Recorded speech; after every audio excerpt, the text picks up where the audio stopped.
Right, we're live. Hello साथियों, सभी को जिंदाबाद। एनएपीएम के युवा संवाद में आप सबका स्वागत है। जैसे कि आप सब जानते हैं, हम पिछले साल से युवा संवाद की प्रक्रिया को ऑनलाइन जारी रख रहे हैं। एंड इस बार जैसे कि हमने पिछले सेशन में देखा, और अगर आपने नहीं देखा तो प्लीज जाके देखिए। हम इस महीने एजुकेशन के बारे में यानी शिक्षा के बारे में बात करेंगे। पिछले हफ्ते हमने कमर्शलाइजेशन ऑफ एजुकेशन की बात करी थी, और जैसे जिस तरीके से प्राइवेटाइजेशन बढ़ता जा रहा है, गवर्नमेंट का सपोर्ट उसमें कम होता जा रहा है, वगैरह वगैरह। इस बार बहुत ही एक इंटरेस्टिंग टॉपिक हम सबके सामने है, जो कि है चैलेंजेस ऑफ ऑनलाइन एजुकेशन। तो ये जो पूरी सीरीज है वो है इक्विटेबल एजुकेशन फॉर ऑल के बारे में। यानी कि शिक्षा प्रणाली में जितना ज्यादा समतावाद आए वो एक देश के लिए बेहतर होता है। तो हम उस कई हिस्सों में इसके बारे में हम बात कर रहे हैं। सो आज हमारे साथ बहुत ही इंटरेस्टिंग स्पीकर्स हैं, और हम पूरे इस महीने कोशिश करेंगे जितने सारे स्टूडेंट एक्टिविस्ट, युवा एक्टिविस्ट, और जो लोग एजुकेशन पे रिसर्च करते हैं, काम करते हैं, और खुद भी या टीचर हैं या शिक्षक हैं, ऐसे युवाओं से बात करने का हम प्रयास करेंगे। I'll just try to repeat in English. Hello, everyone.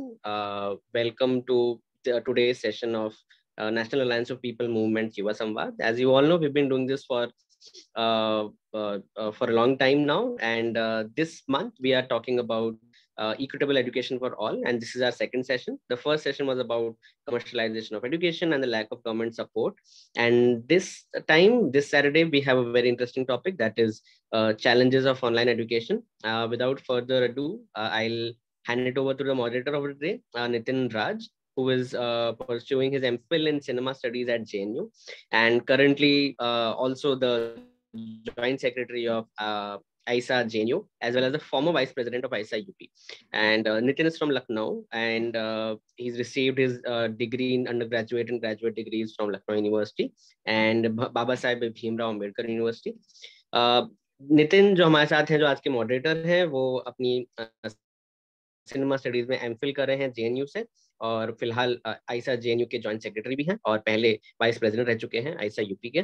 तो thanks Nitin, and over to all of you. मिलते हैं।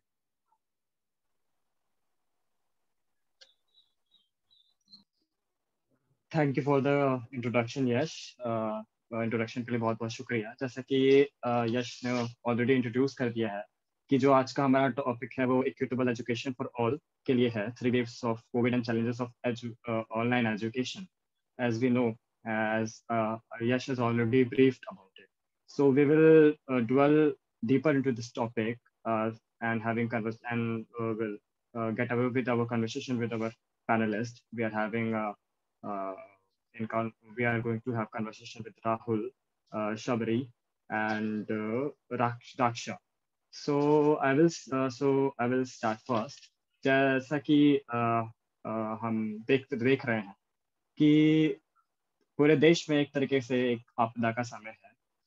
हम देख सकते हैं कि 2019 से ही एक तरीके से जो ऑनलाइन एजुकेशन के लिए हमें पुश किया गया, ये जो हम 2020 के बाद से ही एक तरीके से हम जो ऑनलाइन एजुकेशन के लिए एक पूरे देश की पूरी व्यवस्था, शिक्षा व्यवस्था पूरी एक ऑनलाइन एजुकेशन के लिए पुश हो गई। एक कोविड की महामारी की वजह से बहुत सारी चीजें देश में ठप हो गई, बहुत से लोगों का रोजगार छिन गया, बहुत से राइट्स थे जो आपके प्रोटेस्ट को सिद्ध हो गया।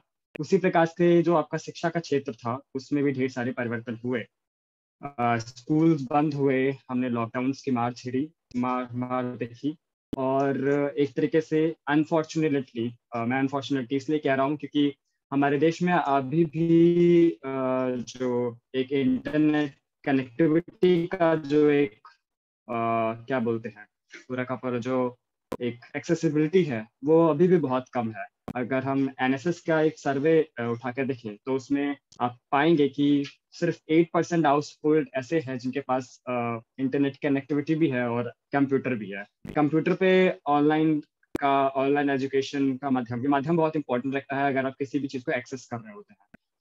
जैसे कि अगर आप कंप्यूटर से एक्सेस एक्सेस है ऑनलाइन की तरफ, ऑनलाइन एजुकेशन को आप ले रहे हैं और उसमें माध्यम आपका कंप्यूटर है, तो वो ज़्यादा फिजिबल है। लेकिन अगर मीडियम आपका फ़ोन है, मोबाइल फ़ोन है, तो आपके एक्सपीरियंस और भी ख़राब हो सकते हैं। और जैसे कि आप डेटा हमारे सामने है, एनएसएस का डेटा है, तो ये बोलता है कि 8% ही ऐसे हाउस होल्ड्स हैं जिनके पास में कंप्यूटर भी है और इंटरनेट कनेक्टिविटी है। तो आप इमेजिन कर सकते हैं कि ये कितना ही भयावह एक तरीके से पूरा का पूरा मोड है। उसमें भी अगर आप रूरल वाइज देखेंगे और अर्बन वाइज देखेंगे इस डेटा को, उसमें भी ढेर सारी खामियां हैं। आप देखेंगे कि रूरल जो एरिया है उसमें I think it is like I think it is 42%, and in urban no sorry in urban it is 42% and in rural it is 15%.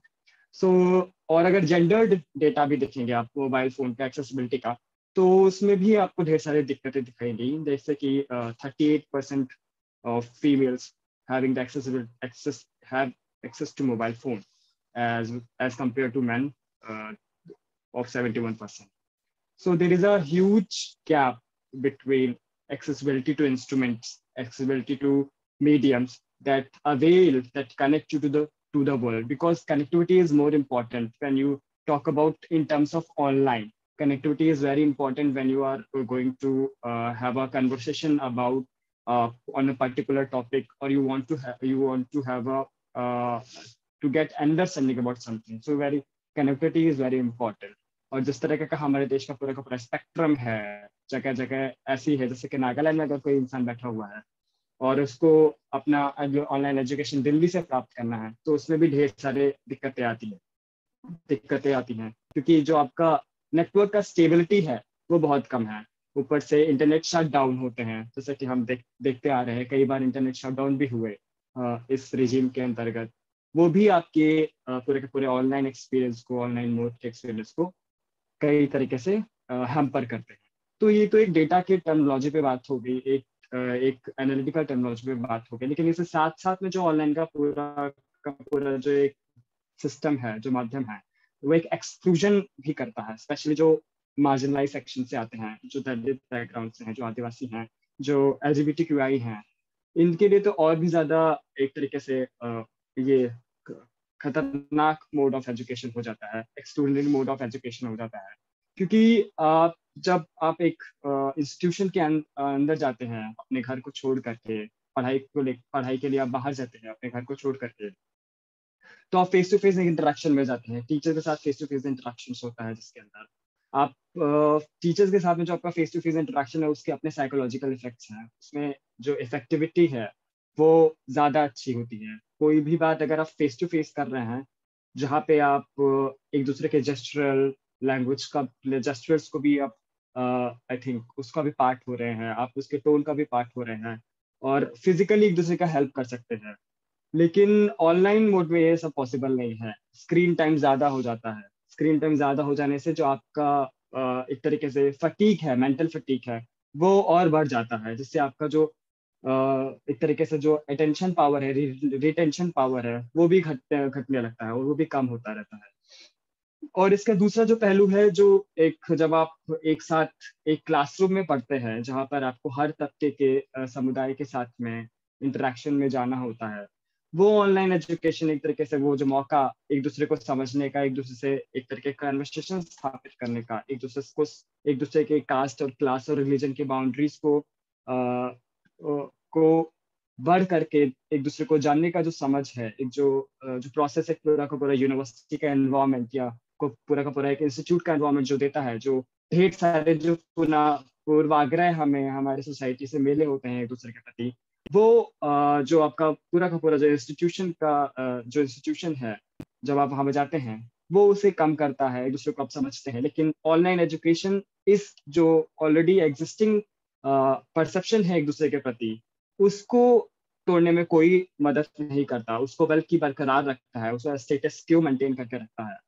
तो ये जो स्टेटस क्यू मेंटेन करने का जो एक ऑनलाइन तरीका है, ये हमारे लिए और भी खतरनाक है, क्योंकि ये हमको एक दूसरे से सोशली भी अलग करता है। तो एक तरीके से हम अपने शिक्षा व्यवस्था से तो अलग हो रहे हैं, साथ साथ में हम सोशली भी एक दूसरे से एक्सक्लूड हो रहे हैं, उस एक दूसरे को नहीं जान पा रहे हैं, जो कि हम शायद जान सकते थे जब हम किसी हॉस्टल में आते हैं या किसी क्लासरूम में आते हैं। when we are having conversation with each other and working on a project with each other, we will able to know each other, uh, uh, respect of in respect of caste, religion, creed, race and gender. And if we look through it with the lenses of gender, जिस प्रकार से जब शिक्षा के लिए एक तो लड़कियां वैसे ही पहले बाहर नहीं जा पाती, और जब शिक्षा शिक्षा अवेल के लिए वो बाहर जाती थी घर को छोड़ करके, तो एक एक एक्सपोजर होता है, सबका एक्सपोजर होता है। लेकिन जब घर के अंदर जब बारी होती है शिक्षा लेने की, तो लड़कों के एक्सपीरियंस और लड़कियों के एक्सपीरियंस दोनों ही एक्सपीरियंस अलग होते हैं, क्योंकि ज्यादातर लड़के क्या बोले, उनको शायद घर वाले नहीं बोलते हैं कि आप ये काम कर लीजिए, आप इसको काम कर लीजिए, आप वो कर लीजिए, ये कर लीजिए। लेकिन लड़कियों को हर बार इस तरह की चीजों का सामना करना पड़ता है कि आकर के हाथ बटा दो या इसमें काम कर लो।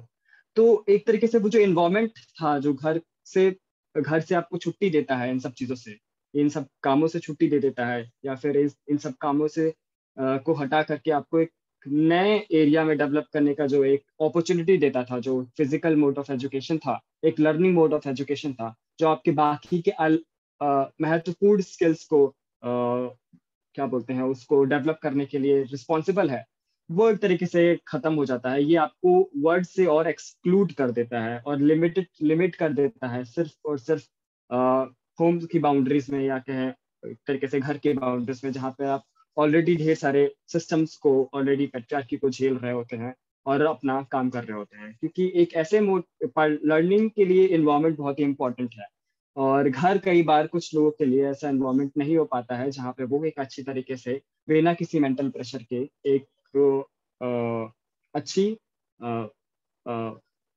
एजुकेशन प्राप्त कर सके। और ये इस कोविड के मोड ने हमें इस तरह की डिस्क्रिमिनेटरी मोड में हमें भेज दिया है। तो साथ साथ में अगर आप जोग्राफिकली बात करें, जैसे कि मैं पहले बोला कि अगर आप गांव से हैं और वहां से अगर आप अपना फोन खोल करके अपने नेटवर्क से जुड़ करके अपने टीचर से बात कर रहे हैं, तो उसमें भी आपको दिक्कत है। फिर अगर आप नागालैंड से हैं तो उसमें भी आपको दिक्कत है। If you are from remote places and you're heading, or you have to take your classes that is receiving signal from Delhi or any other remote places, then there will be a deviations. You will not have a uh, sustainable connectivity. So that connectivity is a very important feature when you are talking in terms of digital, which is not feasible in this. और ये एक online mode एक तरीके से digital divide भी है, क्योंकि हमने देखा कि डेटा के अनुसार ऐसे बहुत सारे लोग हैं जिनके पास इस तरह का इंफ्रास्ट्रक्चर ही नहीं है। उनका क्या, उन तक तो ये शिक्षा कभी पहुंचने ही वाली नहीं है। तो ये शिक्षा सिर्फ उन्हीं इस तरह की अगर शिक्षा प्रणाली अगर हमारे सामने आगे रहती है, तो इस तरह की जो शिक्षा है वो सिर्फ कुछ ही तबकों तक सीमित रह जाएगी। जो बाकी के तबके हैं, उस तबके तो को ये शिक्षा नहीं मिल पाएगी और वो इससे वंचित रह जाएंगे। इसके साथ साथ में जब इंस्टीट्यूशन की हम बात करते हैं, तो उसमें लाइब्रेरी की व्यवस्था होती है। उसमें और भी ढेर सारी व्यवस्थाएं होती हैं, कंप्यूटर लैबोरेटरी होती है, जहाँ पे लैबोरेटरी का एक इम्पॉर्टेंट रोल है। अगर आप साइंस बैकग्राउंड से हैं, जहाँ पे आपको लैब में जाना ही है, आप बिना लैब के बिना उसको प्रैक्टिस किए तो आप उसके डेरिवेशंस नहीं लिख सकते हैं। उसके लिए तो आपको कुछ ना कुछ उस लैब में जाकर के करना ही होगा। आपको लाइब्रेरी में जाना ही होगा कुछ पुरानी किताबों को देखने के लिए, आर्काइव को विजिट करने के लिए आपको लाइब्रेरी का जरूरत पड़ेगा ही पड़ेगा। और जो ऑनलाइन लाइब्रेरी का सिस्टम है वो अच्छा नहीं है। हमारे जो आर्काइवल सिस्टम ऑनलाइन है वो इतना रिच नहीं है जिस जिस प्रकार से रिच होना चाहिए। और उस रिच जो है भी एग्जिस्टिंग हमारे यहाँ लाइब्रेरी का सिस्टम, वो उसकी भी पहुंच सब तक नहीं है।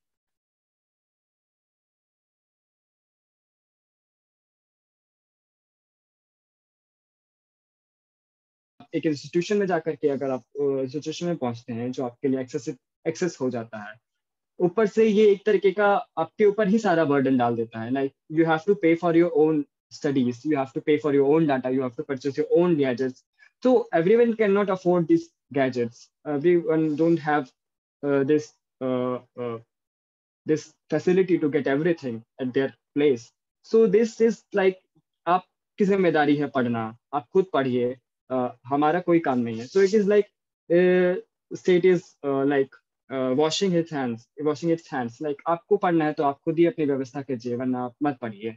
It's like same. It's like that. So ये भी एक तरीके से काफी खतरनाक है. और साथ साथ में इसी डिजिटल डिवाइड के साथ साथ में अभी हम देखते हैं कि NEP 2020 एक डॉक्यूमेंट आ गया है जिसको सरकार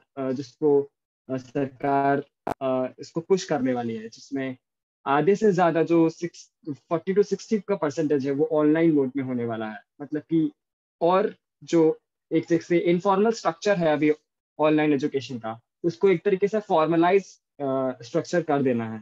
नई शिक्षा नीति, न्यू एजुकेशन पॉलिसी 2020, एकदम सही कहा. वो उसको एकदम फॉर्मलाइज करके लेके आ जाना है. अगर ये फॉर्मलाइज हो गया तो आप समझ जाइए इसके कितने सारे खतरे होने वाले हैं. और क्योंकि ये नया एजुकेशन पॉलिसी एक तरीके से न्यू एक्सक्लूजनरी पॉलिसी है, जिसके अपने ही खतरनाक पहलू हैं. जिसका डिजिटल डिवाइड एक बहुत बड़ा, बहुत इंपॉर्टेंट पहलू है, जो कि सबसे ज्यादा अगर ये इफेक्ट करेगा तो उन सेक्शंस को इफेक्ट करेगा जिनके पास ना तो रिसोर्सेज हैं और ना ही वो अपने इस इन्वायरमेंट, बाकी जो रिच इन्वायरमेंट है उसकी एक्सेसिबिलिटी है. सो ये जो पूरा डिजिटल मोड है, ये डिजिटल मोड एक तरीके से पूरा का पूरा एक भयावह मोड है, जिसको मेरे ख्याल से हर हालत में रेसिस्ट करना जरूरी है. हो सकता है कुछ मोड डिजिटल हो सकते हैं, लेकिन उसके लिए इंस्टीट्यूशंस का होना बहुत ही इंपॉर्टेंट है.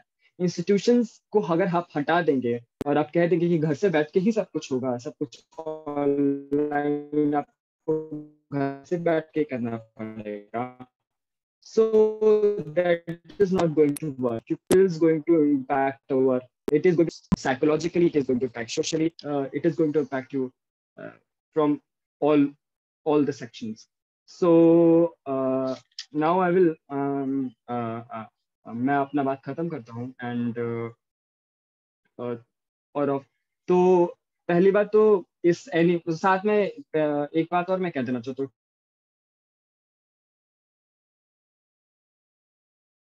आप म्यूट हो गए नितिन. सॉरी.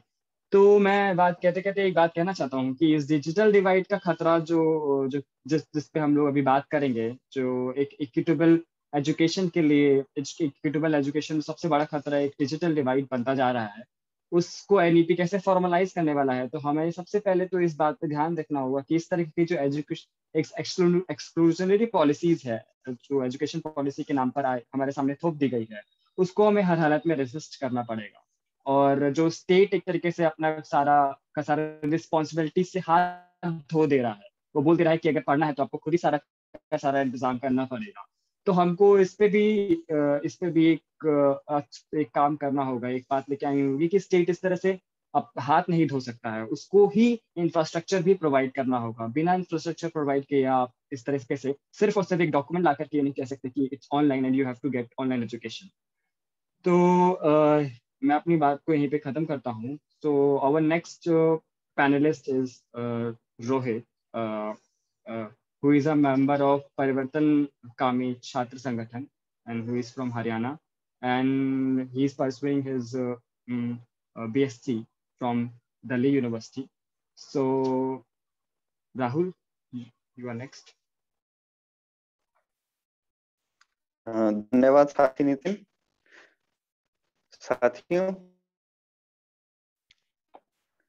जैसा कि आप सब जानते हैं कि NAPM ने national alliance for people movement ने एक बहुत ही अच्छा टॉपिक रखा है जिस पे बात होनी चाहिए, जिस पे बात होना बहुत ही जरूरी है, ऑनलाइन शिक्षा. साथियों, ऑनलाइन शिक्षा की बात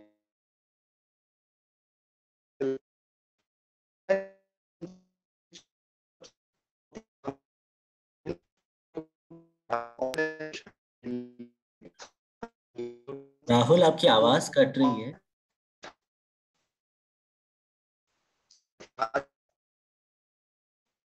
आवाज नहीं आ रही है।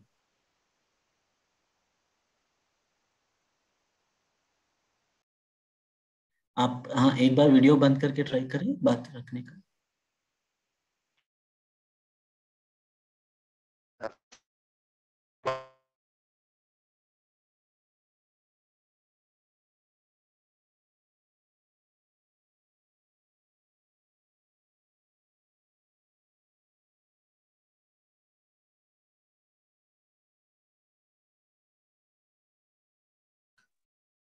वो ड्रॉप हो गए शायद ना।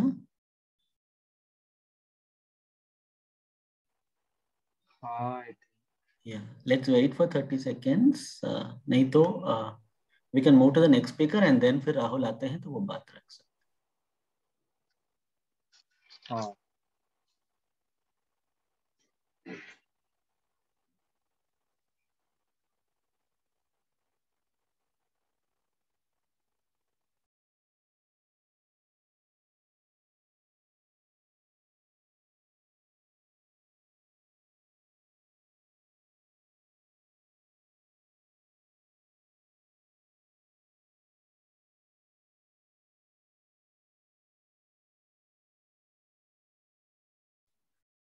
नितिन आप शायद अगले वक्ता को बुला सकते हैं, वो फिर आएंगे। ओके। तो हमारे जो अगले वक्ता है, हमारे अगले वक्ता के रूप में रक्षा अवस्थिया है, जो एक आदिवासी स्टूडेंट है जो कि एमपी से है और जो अपना एलएलबी कर रही हैं दिल्ली यूनिवर्सिटी से। और उन्होंने अपना बैचलर्स जो उन्होंने अपना सोशल वर्क किया है उस्मानिया यूनिवर्सिटी से। उनके पिताजी काफ़ी मूवमेंट से जुड़े रहे हैं। हेलो। उनके पिताजी मूवमेंट से जुड़े रहे हैं। तो राक्षस जी आप अपना बात रखिए। जिंदाबाद सभी को। मैं जैसा कि बताया गया, मेरा नाम रक्षा, मैं एलएलबी कर रही हूँ दिल्ली यूनिवर्सिटी से।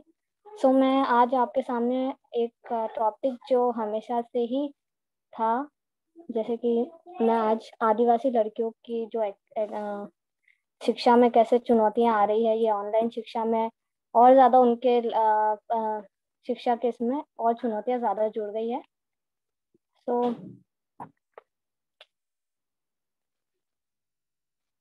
जैसे कि हम देखते हैं कि बहुत जैसे पहले से ही आदिवासी लड़कियों हमारे इंडिया में बहुत हिस्ट्री रही है कि बहुत सारी एजुकेशन के लिए बहुत सारे स्ट्रगल्स हुए हैं, जिसमें कि एसटी आदिवासी दलित समाज के बच्चों को और ज़्यादा स्ट्रगल करना पड़ा है। उसमें ही हम देखें तो हमारे इस भारत में पुरुष प्रधान एक सोच है, उसमें और महिलाओं को और ज़्यादा स्ट्रगल करना पड़ा है।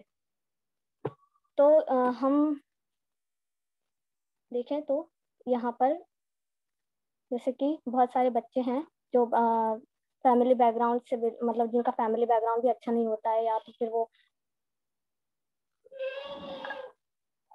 I will talk. आराम से बोलो रक्षा, आराम से। Okay okay.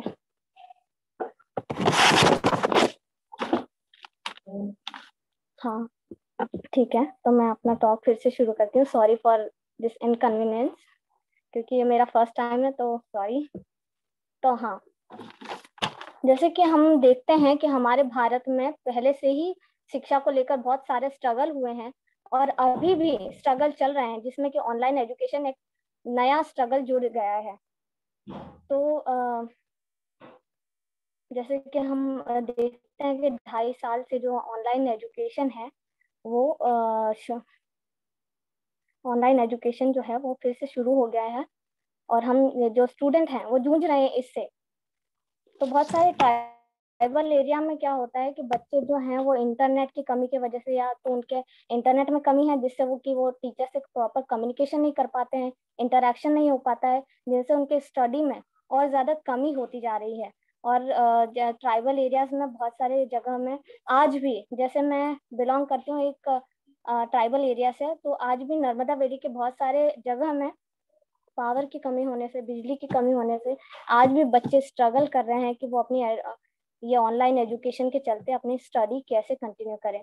और बहुत सारे बच्चे जो होते हैं जिनके पास अच्छे डिवाइस होते हैं, या तो उनके पास लैपटॉप अच्छे वाले होते हैं, स्मार्टफोन से वो लोग अपनी एजुकेशन, ऑनलाइन एजुकेशन पढ़ रहे हैं।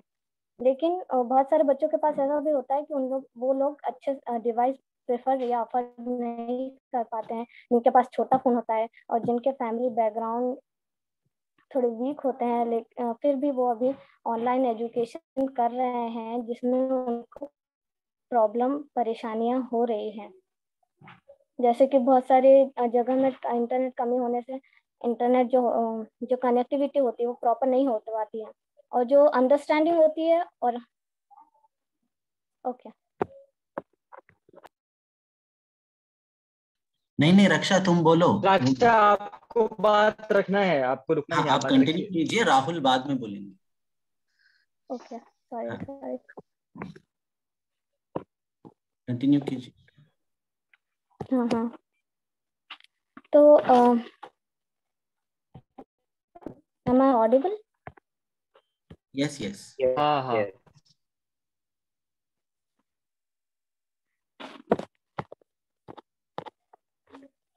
हाँ, तो मैं बोल रही थी कि जैसे कि हमारे ट्राइबल एरियाज में बहुत सारी महिलाएं जो है या स्टूडेंट हैं जो अपने राइट्स के लिए पहले से ही स्ट्रगल कर रही हैं, जो पहले से ही, जैसे महिलाएं आदिवासी महिलाएं, वो अपने इक्वालिटी के लिए पहले से ही, अनटचेबिलिटी के लिए उनके स्ट्रगल में एक और नया पार्ट है जो कि है ऑनलाइन।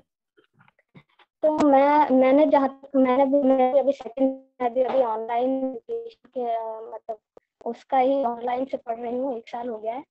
तो मेरे पर्सनल एक्सपीरियंस है और सभी स्टूडेंट की तरफ से, और ज्यादातर की जो दलित महिलाएं, आदिवासी महिलाएं स्टूडेंट्स हैं, वो कैसे ये फेस कर रही हैं, उसके ऊपर मैं ये बात रख रही हूँ। और जैसे कि मैंने बोला कि ट्राइबल एरियाज में इंटरनेट और पावर की कमी से बहुत सारे बच्चे हैं जिनको कम्युनिकेशन नहीं कर पाते, इंटरेक्शन नहीं कर पाते टीचर से, जिनका, और बहुत सारे बच्चों के पास डिवाइस नहीं होते हैं, वो प्रॉपर एजुकेशन नहीं ले पा रहे हैं। आप बुक्स स्क्रीन पे देखकर या सुन कर कितना ही पढ़ लोगे। बुक्स और लाइब्रेरी होना एक अलग बात हो गई है, जो कि अभी जो है ऑनलाइन एजुकेशन के में बहुत बिल्कुल भी नहीं मिल पा रहा है। बहुत सारे बच्चे अफोर्ड भी नहीं कर पा रहे हैं, और ऑनलाइन डिवाइस से पढ़ कर, और ये सब चीजें होने के कारण उनके एजुकेशन में वो बहुत ज्यादा पीछे रह रहे हैं। और जैसे कि मैंने बताया था, फिजिकल जैसे प्रोग्राम्स होते हैं, एक्टिविटीज होती है, जो प्रैक्टिकल स्किल्स होती है, वो ना मिलने के कारण उनकी नॉलेज में और ज्यादा कमी होती जा रही है। जैसे कि हम अपने फ्रेंड सर्कल में जितना सीखते हैं, वैसे ही हम जितना सीख पाते हैं, और वो चीज जो नहीं मिल पा रही है, जो हमको कैंपस में मिलती है, एक अलग शिक्षा का सेट जो होता है, माहौल होता है, वो हमको अभी नहीं मिल पा रहा है।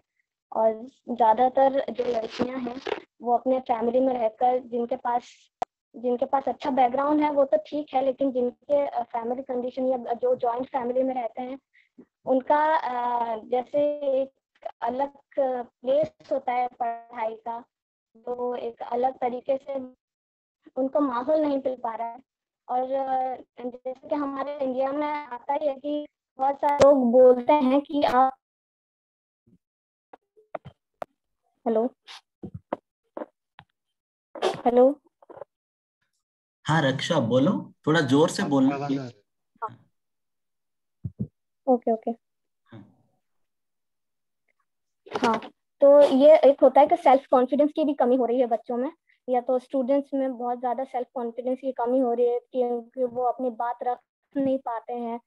जो पढ़ाई जो कि एक पेयर ग्रुप में या टीचर से कम्युनिकेशन करो, या जैसे कि सोशली हम इन्वॉल्व होते हैं किसी चीज में, तो जैसे और सेल्फ कॉन्फिडेंस की जो बात आती है वो थोड़ी कम होती जा रही है। और बहुत सारे ऑनलाइन एजुकेशन में सुनने से उनकी फिजिकल हेल्थ, जैसे आंखें खराब, आंखों पे इफेक्ट, जैसे कान सुनते 4-5 घंटे आप कितना ही सुनोगे किसी चीज को, तो उनके कानों में मतलब ये सभी फिजिकल हेल्थ के ऊपर भी प्रभाव पड़ रहा है। और मेंटल ट्रॉमा से बहुत सारे बच्चे साइकोलॉजिकल प्रॉब्लम फेस कर रहे हैं। जैसे कि मैंने देखा था कि डिप्रेशन इंडिया में सबसे डिप्रेशन में सिर्फ 33% स्टूडेंट है जो स्ट्रगल कर रहे हैं, मतलब वो लोग जूझ रहे हैं डिप्रेशन से, स्ट्रेस से, एंजाइटी से। और जो अभी तक मैंने जो बोला, और यहाँ पर मैं एकेडमिक टाइम में डिले से हम अभी 4-5 महीने या 1 साल पीछे चल रहे हैं, जिससे हमारे जो पास हुए हैं स्टूडेंट सीनियर वगैरह, और हम लोगों की जो संख्या है वो ज्यादा बढ़ रही है। जैसे कि पहले से हमारे देश में अन्य बेरोजगारी कुछ ज्यादा है, और शायद ये ऑनलाइन एजुकेशन से वो बेरोजगारी और ज्यादा बढ़ रही है और कंपटीशन बढ़ रहा है, जिससे कि और बहुत सारे बच्चे जो हैं जो अपने फैमिली पे डिपेंड नहीं करते हैं, जो अपने स्कॉलरशिप पे डिपेंड करते हैं पढ़ाई के लिए, तो वो नोटिस वगैरह डिले होते हैं जो ऑनलाइन क्लासेस में हो रहे हैं, या ऑनलाइन जो सारा सत्र होता है जिसमें हमको सारी चीजें ऑनलाइन पता चलती है। तो इससे बहुत सारी चीजें या तो पता चलती है फिर टाइम हो जाता है, या तो वो हमको लेट पता चलती है, जिससे हम ये नोटिस की डेट जो है वो निकल जाती है, जिससे बहुत सारे बच्चे जो है सफर कर रहे हैं। तो जैसे कि मैंने स्टार्टिंग में बताया कि आदिवासी लड़कियां जो है वो पहले से स्ट्रगल कर रही हैं, और उनके लाइफ में और ज्यादा स्ट्रगल या ऑनलाइन एजुकेशन के कारण जुड़ गया है। तो वो हमारे इंडिया में पहले से ही सोच है कि अब आप पढ़ के क्या ही कर लोगे। तो मुझे जहाँ तक लगता है कि ये सब जो चीजें हैं, ऑनलाइन एजुकेशन है, वो लड़कियों को और ज्यादा वहीं पर लेके जा रही है जहाँ से उन लोगों ने अपने स्ट्रगल की जर्नी शुरू की थी। तो इतना ही था। Thank you. शुक्रिया रक्षा। So I'm just going to brief her points in English. She highlighted that Adivasis are already. Nitin, can you please speak into your mic? Hello. Yeah. Am I audible? Yeah, slightly better. So she highlighted that Adivasis are already struggling for their rights, especially girls, where this mode of education is online mode of education is a burden to their struggle. They're becoming a part of their struggle, that they also have to fight for this right to education. And this education mode is again pushing all the Adivasi communities, and especially the girls from the community, to the start, where they have to again fight for the right to education. And she also highlighted that the places, she also comes from a displaced place, where the networks are very bad. Infrastructure is not good because the infrastructure has been destroyed by many times. So she highlighted that there is no stable infrastructure there. So there is also a delay in information, as she highlighted that there is a academic delay. She highlighted a very important fact that in order to research, you have to be academically advanced, or you have to be academically updated. But in a region like that, if you are not getting information on time, if you're not being updated, so you are also having trouble in that particular section. So there is also a problem of academic time. There is a gap between the areas where she comes from and the areas where the accessibility to this academic information is so vast. So so these are the main points. So, now I will ask Rahul to continue where he left his points. Please, Rahul. जी साथी, I am audible? Hello जी आप Audible है। क्या अब आवाज clear आ रही है? आपकी आवाज क्लियर आ रही है, बट थोड़ा सा उसमें दिक्कत हो रहा है। हाँ हाँ बहुत ही देखते साथियों, हैं। थोड़ा यहाँ पे नेटवर्क इशू है थोड़ा। अब ठीक है क्या साथियों आवाज? हाँ राहुल, आप थोड़ा बोलना शुरू कीजिए, देखते हैं कैसा होता है। जी जी जी। तो साथियों, जैसे कि पूर्व साथियों के बातों में आई कि जो ऑनलाइन शिक्षा है, ऑनलाइन शिक्षा से वो छात्र हैं जिनके पास ऑनलाइन शिक्षा लेने के संसाधन नहीं थे। ठीक, वो गरीब, मेहनत मजदूर, इन सबके इस जो तबका है के सबसे ज्यादा कि जो स्थिति है कि राष्ट्रीय शिक्षा नीति की बात कही, जो शिक्षा को बढ़ावा देने की बात कही।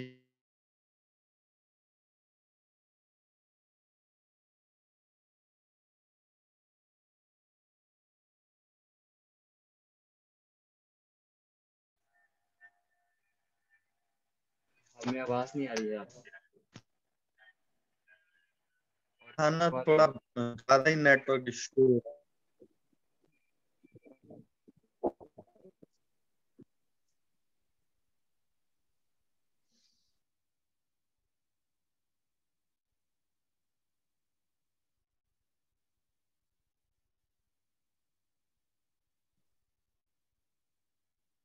हेलो।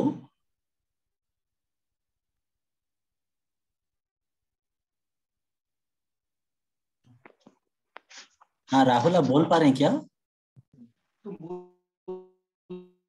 हाँ साथी, क्या आ रही है आवाज? हाँ हेलो। अभी बोलिए थोड़ा सा, हाँ अभी ट्राई कीजिए। एक मिनट, मैं अपनी जगह थोड़ी चेंज कर लेता हूँ। हाँ प्लीज। साथियों, अब आ रही है आवाज? हाँ अभी ठीक है। अभी आ रही है। अच्छा अच्छा अच्छा, सॉरी साथियों, वो थोड़ा ये ऑनलाइन में ये तो दिक्कत है ही। ये क्लास लेते वक्त भी टीचर्स के साथ हमारे साथ दिक्कत ये तो होती है नेटवर्क इश्यू की। तो देख सकते हैं कि ऑनलाइन क्लास में कितनी सारी दिक्कतें हैं। जैसा कि साथियों ने बताया भी, तो साथियों जो हमारा भारतीय समाज है, उस समाज में अगर कुछ भी लागू होता है, कुछ भी सरकार या फिर जो शासक वर्ग है वो लागू करता है, कुछ भी नीति बनाते हैं, तो वो सबसे ज्यादा इफेक्टिव अलग अलग वर्गों को अलग अलग तरीके से इफेक्ट करता है। जैसे कि जो ऑनलाइन शिक्षा लॉकडाउन में आई है, तो इसने सबसे ज्यादा इफेक्ट उन छात्रों को किया है जो निचले तबके के थे, जो गरीब हैं, जो मजदूर हैं। तो उनको सबसे ज्यादा मार झेलनी पड़ी है, उनको उनके पास संसाधनों की भी कमी है। और साथियों, इसके एग्जाम्पल बहुत ही इनके एग्जाम्पल हमें देखने को मिले हैं। जैसा कि एक न्यूज सुनने में आया कि एक केरल की लड़की थी, 10th क्लास की छात्रा थी, उसके पिता दिहाड़ी मजदूर थे, और जब उसकी पढ़ाई हुई तो उसके पास फोन नहीं था, लैपटॉप नहीं था, जिससे वो पढ़ नहीं सकती थी। वो उसने फिर आत्महत्या कर ली, वो पढ़ने में तेज थी। तो देख सकते हैं कि इस ऑनलाइन एजुकेशन ने छात्रों को दिया क्या है। ऐसे छात्र जो पढ़ना चाहते हैं पर उनके पास संसाधनों की कमी है, मजबूर हैं, जिनके कारण उन्हें आत्महत्या करनी पड़ी। तो इन आत्महत्याओं की एक और केस सुनने में आया कि दिल्ली में एक छात्रा ने आत्महत्या कर ली क्योंकि ऑनलाइन क्लास से परेशान होके। एक केस और आया कि पंजाब में एक छात्रा ने आत्महत्या करी। तो हम इन तमाम मौतों से देखते हैं कि इनका जिम्मेदार कौन है एक्चुअल में। जब शासक वर्ग लागू करता है कोई भी नीति, तो उसे देखना चाहिए कि भारतीय समाज में जो अलग अलग तबका है उस पर क्या असर पड़ेगा। जैसे लॉकडाउन लगाया इन्होंने, तो वो तब ये लॉकडाउन किसको ज्यादा असर करेगा। ऐसे ही ऑनलाइन शिक्षा अगर हम कर रहे हैं तो ये सबसे ज्यादा किसको प्रभावित करेगी। ठीक है साथियों। तो इसमें दूसरी बात ये भी है कि क्या ऑनलाइन शिक्षा अगर संसाधनों को हम उपलब्ध करा दिया जाए, तो क्या हम फिर भी ऑनलाइन शिक्षा को जायज कहेंगे? जी नहीं, बिल्कुल जायज नहीं कहेंगे, क्योंकि ऑनलाइन शिक्षा में जिन छात्रों के पास संसाधन थे भी। साथियों, आवाज आ रही है क्लियर मेरी? हाँ बहुत अच्छी आ रही है राहुल, बोलिए। जी जी। तो साथियों, दूसरा पहलू ये है ऑनलाइन शिक्षा का कि जिन जिन भी छात्र छात्राओं पे संसाधन थे भी, क्या उन्होंने भी ऑनलाइन एजुकेशन उन्हें भी ठीक लगी या नहीं।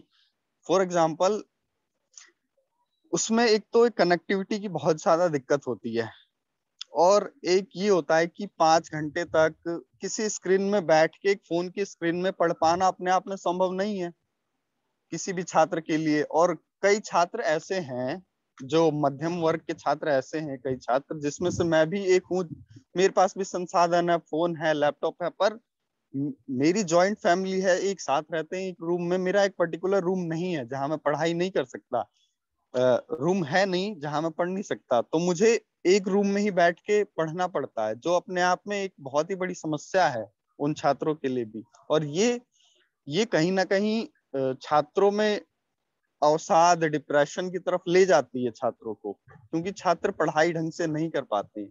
ठीक है, तो साथियों हम फिर इससे ये निष्कर्ष निकालते हैं कि जिनके पास संसाधन भी है, जिन साथियों पे, साथ ही नितिन ने भी बात रखी थी कि ऑनलाइन एजुकेशन छात्रों को एकाकी बना रही है, अकेला रहना सिखा रही है। एक हिसाब से वो इंटरेक्शन नहीं हो पा रहा टीचर से, और बच्चों के साथ इंटरेक्ट नहीं कर पा रहा, तो ये चीज बनाती है ऑनलाइन एजुकेशन। तो ऑनलाइन एजुकेशन का हम विरोध तो नहीं करते हैं, पर ऑनलाइन एजुकेशन जो ऑफलाइन की जगह नहीं ले सकती है, औपचारिक शिक्षा जो है उसकी जगह नहीं ले सकती है, जैसा कि एनईपी में कहा गया है। जैसे एनईपी में कहा गया है कि 2035 तक 12th क्लास और हायर एजुकेशन के लगभग 50% बच्चों के हम रजिस्ट्रेशन इसमें कर देंगे हायर एजुकेशन में, पर ये नहीं बताया गया कि वो किस तरीके से करेंगे। पर न्यू नेशनल एजुकेशन पॉलिसी में ये बताया गया है कि जो डिस्टेंस लर्निंग है, ओपन लर्निंग है, इन सबको बढ़ावा देंगे हम। इसका मतलब ये साफ जाहिर है कि सरकार चाहती है कि ऑनलाइन एजुकेशन आए, और सरकार ये नहीं देख रही कि तमाम सारी समस्याएं हैं ऑनलाइन एजुकेशन में। ऑनलाइन एजुकेशन अपने आप में ना केवल गरीब छात्रों के लिए, बल्कि मध्यम वर्गीय छात्र जो हैं, या फिर और सभी छात्रों के लिए लगभग ये औपचारिक शिक्षा से बेकार शिक्षा है। ठीक है साथियों, तो साथियों इससे एक और चीज है कि सरकार ऑनलाइन एजुकेशन लाके अपना पूरा हाथ शिक्षा पे अपना पूरा खर्चा कम करना चाहती है। ऑनलाइन एजुकेशन लाती है तो सरकार का फायदा है, इसमें बेनिफिट है। सरकार और शिक्षा में कटौती करना चाहती है, जो सरकार हमेशा से करती रही है। नए स्कूल खोलती नहीं है सरकार, गवर्नमेंट स्कूल, और ऑनलाइन एजुकेशन में उसको फायदा है कहीं ना कहीं, इसलिए ये इसको बढ़ावा देने की कोशिश कर रही है। तो साथियों ये बात है कुल मिला के कि हमें ऑनलाइन एजुकेशन का विरोध करना चाहिए इन सब उदाहरणों को लेके, पर ऑनलाइन एजुकेशन का हमें प्रमोट भी करनी चाहिए इस हिसाब से लेके कि कोई भी यूनिवर्सिटी का कोई भी प्रोफेसर है, वो अपने लेक्चर दे सकता है ऑनलाइन। ठीक है, वो फिर छात्र कहीं का भी छात्र है वो सुन सकता है, तो वो एकदम मुफ्त करना चाहिए कि ऑनलाइन लेक्चर भी उपलब्ध होने चाहिए। पर ऑनलाइन एजुकेशन औपचारिक शिक्षा की जगह ना ले, ऑफलाइन शिक्षा की जगह ना ले बिल्कुल। ऑनलाइन शिक्षा के जितने बेनिफिट हैं वो हम उठाएं, पर जो औपचारिक शिक्षा है वो चलती रहनी चाहिए साथियों। धन्यवाद साथियों, इतनी बात मेरी तरफ से।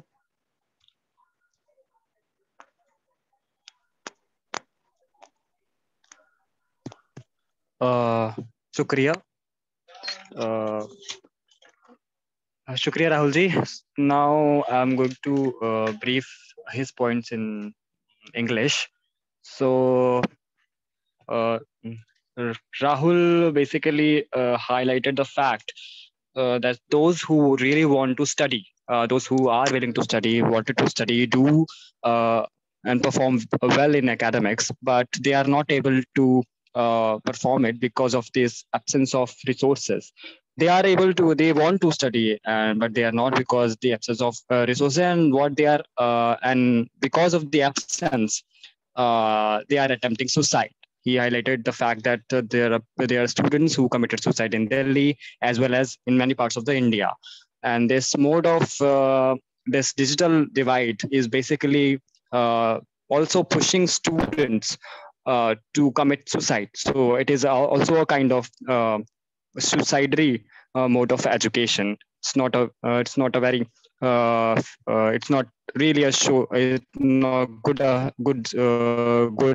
mode of education.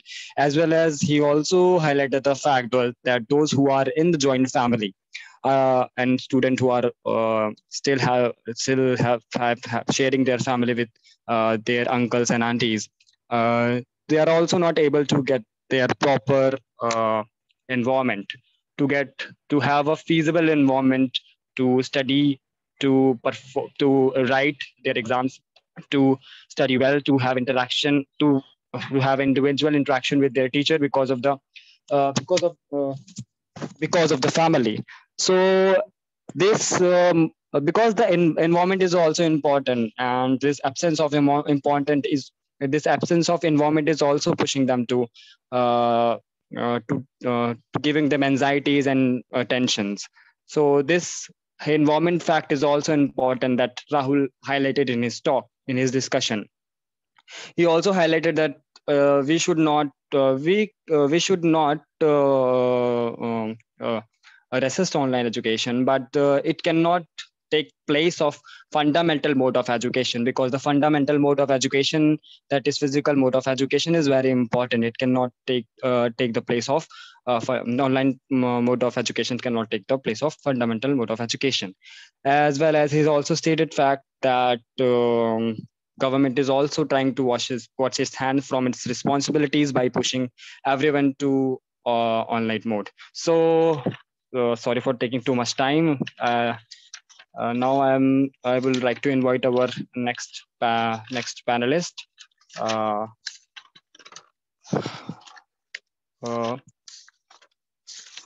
I would like to call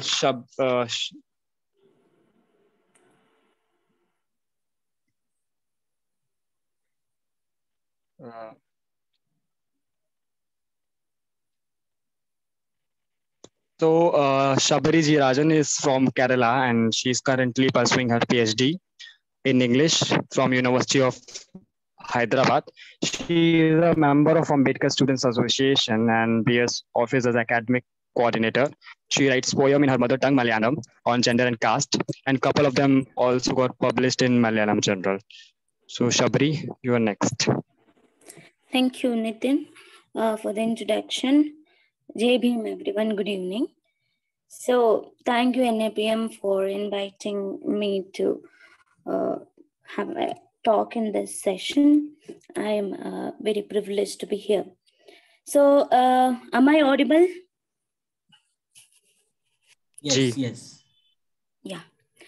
I guess before who spoke, including Nitin, Reksha, Rahul, Yash, everyone had discussed various troubles, problems, every aspects of online education system which we are undergoing. So what I am trying to speak right now is how University of Hyderabad had tackled with the online mode of education. And since I'm from Kerala, I have to point certain problems which Dalit and Adivasi students faced due to the online mode of education. So as we all know that on 23rd March 2020, the lockdown had started. And as we all know that it was an unexpected thing to happen due to the pandemic, and everyone was stuck. And I was in the university, and so many scholars and students were asked to leave the campus immediately on 21st. And we were forced to leave to our respective states and villages. Then I guess by the June, July, August, I guess the online mode of education started. So the problem is that students hailing from villages, especially enroll for the integrated programs. They might be the first generation students coming to a central university like Hyderabad Central University with the hope of attaining so much of dreams, not only of them, but of all their family, community, and all. So as we pointed out earlier, despite the fact that despite being in the university physically, the online mode of education actually made their education worse, in the sense that so many students who enrolled for the first time in the university were forced to drop out due to the stress and pressure which they were undergoing because of the online mode.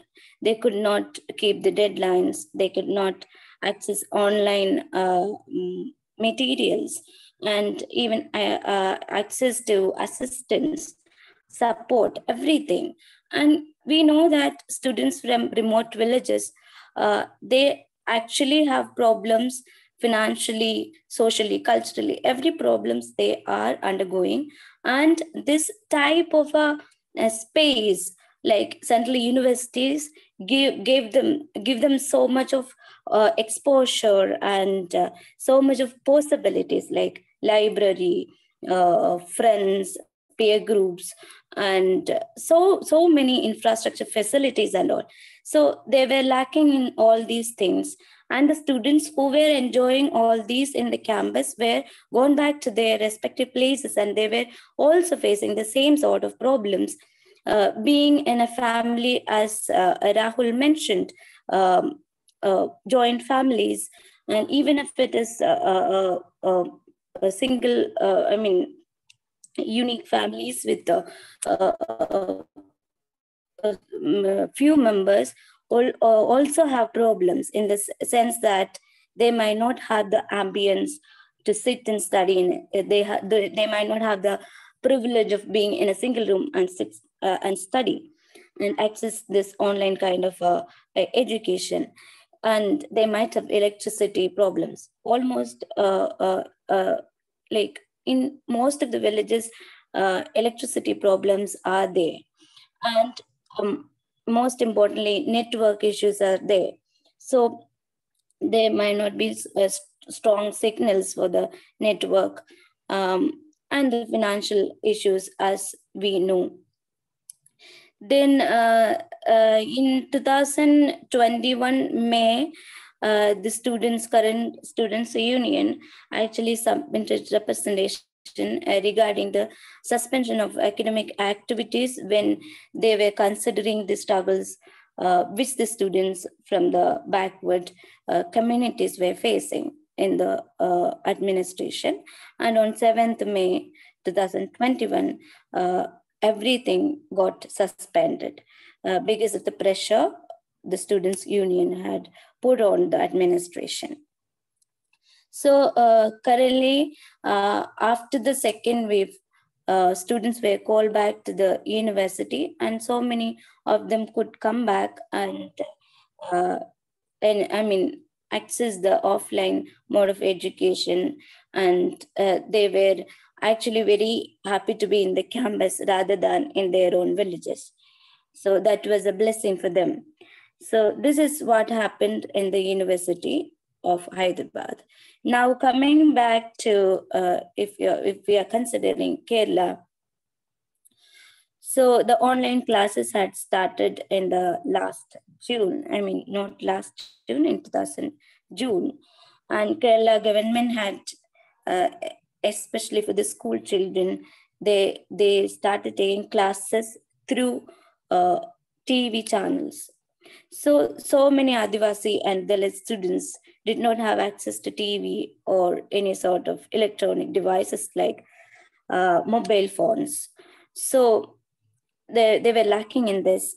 In that particular time, students as well as parents, even the teachers, were confused because of the sudden shift from offline mode to an online mode of education. They could not know, they didn't know what to do.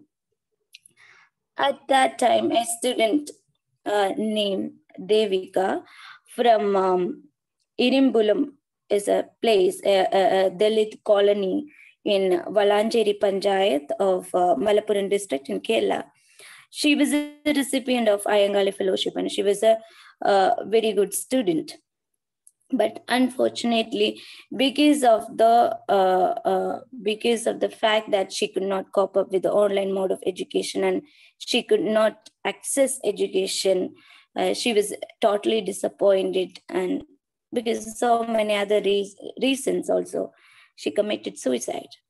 So this when we are talking about Kerala as a model in education, even when the COVID-19 broke out, Kerala actually received so much of appraisal from all over the world about how they tackled it. And this had happened to the education policies and education strategies which the government had actually applied in various levels. But when we are considering the Dalit and Adivasi students and communities, we come to know that they are lacking in so many of these facilities which the government had provided. So what I can say is that even if it is a pandemic like the COVID-19, or you might know that how Kerala had been going through the 2 floods in 2018 and 19. So even if it's a natural disaster, whatever happened in Kerala, the downtrodden and the oppressed and the backward communities like the Dalit and Adivasis are the victims, and they are paying for it, or they are the people who are suffering from all these kind of unexpected and unfortunate incidents. So Dalit and Adivasis, according to, there was a survey conducted by Kerala Shastra Sahitya Parishad survey. So they had conducted this survey after the digital classes started in 2020. And they say that 12% of students lack TVs at their homes. And 17% lack in internet, and 39.5% lack in low internet services, especially students from hilly areas and tribal areas. Okay, and this report also says that 76% of households with more than one child could not actually bear the burden of or they could not actually confront less availability of digital devices to follow their lessons and all. So these are because of the there are, despite this fact, there is another problem that since the parents from the downtrodden community children, their parents are uneducated, most of them, they did not have the capacity to train their children to access the devices. They also don't know how to use the device, and they could not actually help and assist their children how to use the device for the online classes. So this makes the students' life very, very miserable, in the sense that they would not be able to listen to the online sessions, and they might not know how to write down the notes of the classes or download the materials. And this kind of a very big digital divide or gap is still there in Kerala, despite the fact that Keralites claim that they achieve all sorts of or they bridge the gap of digital divide and all. Then the survey also says that in order to bridge the gap of this digital divide, Kerala government had actually come up with another possibility, which was that under this Samagra Shiksha scheme, many students in the colonies were provided facility of a public center. If they do not have space at their home to sit and study and access this online mode of education, they can actually go to this kind of a public center where they can gather together and sit and access the TV or internet facilities which is provided by the government, so that their online mode of education would not get interrupted or would not stop. This was the proposal by the government, and it was actually adapted in several parts of the state as well. But the thing is that after certain time, this survey was actually a survey conducted by Kerala Shastra Sahitya Parishad. They were saying that after this public centers had started their own classes, it was being observed that so many students actually stopped coming to the centers because of the fact that there also, as I said earlier, nobody is there to direct them how to acquire this online mode of education. There is no teacher, there is no moderator, or there is no assistance given to them, or any other sort of other facilities are not given to them. So the students, the number of students coming to these public centers from colonies started decreasing. And there is another observation that students from, students who are attending online classes, when we are taking the probability of students attending digital classes among backward communities is seen diminishing in an order. If we take OEC, OBC, SC, and ST, it goes like that. So this is what I said earlier as well. It's very important that the facilities given to this is, as Rahul said, governments should do something, and it is not just a proposal or an announcement. They should make sure that whatever they are declaring should come in practice, and they should make sure that at least in the case of education, students are getting the education properly, even if it's offline or online mode, because this divide is going to make a larger divide in the future, where Dalit and Adivasi students will not get any sort of job or any sort of inclusion of them in public spheres, in various public spheres. This is a very crucial issue. And according to the official estimate, more than 50,000 students remain excluded from the access of digital learning, and majority of them are from the oppressed communities like Dalits and Adivasis. And actually, at the end of this, the survey suggested the government to make sure that they had suggested so many measures to bridge the gap of this. And the most important thing was to provide them with ensure the speed of the internet, because in the rural and remote villages and ghettos and Adivasi colonies and other Dalit colonies, it is very difficult, especially in hilly areas. It is very difficult to access the internet due to the lack of the speed.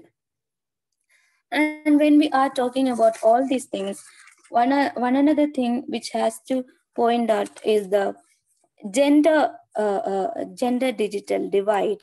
That is another important point. UNICEF survey says that 1 out of every 7 school-going child is actually lacking in their e-learning, because most of them are forced to do their household chores, and when compared to their male counterparts, brothers, they have the access to the online mode of education. They have the access to digital equipments like mobile phones, tabs, or laptop, or whatever it is. So you can actually know how Indian society treats women. So this is very very expectable actually from a society like India.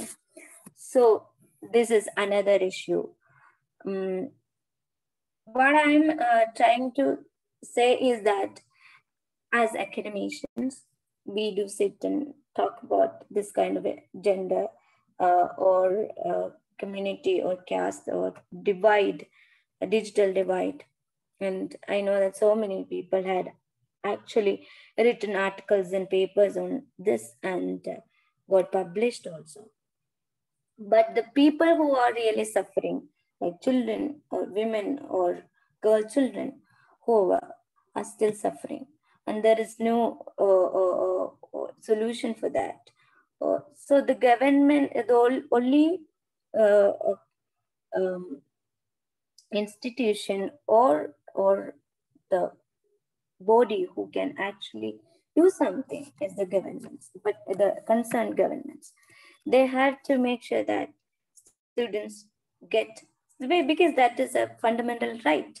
If a student is lacking in education, that means the very fundamental right of education is being violated to that student. If that is because of the policies by the government or the actions by the government, then the government is the accused and the reason for the same. So we should actually hope that this gap, this digital divide or the gap, will be bridged soon, and we all come out of the trauma of this pandemic, as well as all the trauma caused by the pandemic. Thank you all for listening to me, and Jai Hind.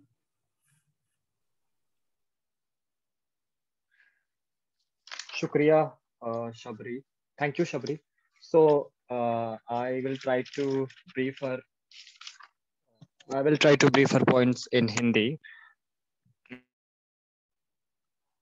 तो शबरी ने काफी सारी अपनी बातों को रखा, जिसमें से उन्होंने ये बताया, उन्होंने हैदराबाद केंद्रीय विश्वविद्यालय में होने वाले अपने पर्सनल एक्सपीरियंस को रखा, और साथ साथ में जिस तरह से वहाँ पे हैदराबाद केंद्रीय विश्वविद्यालय में उन्होंने कोविड के दौरान जो गतिविधियों का सामना किया उनके बारे में रखा।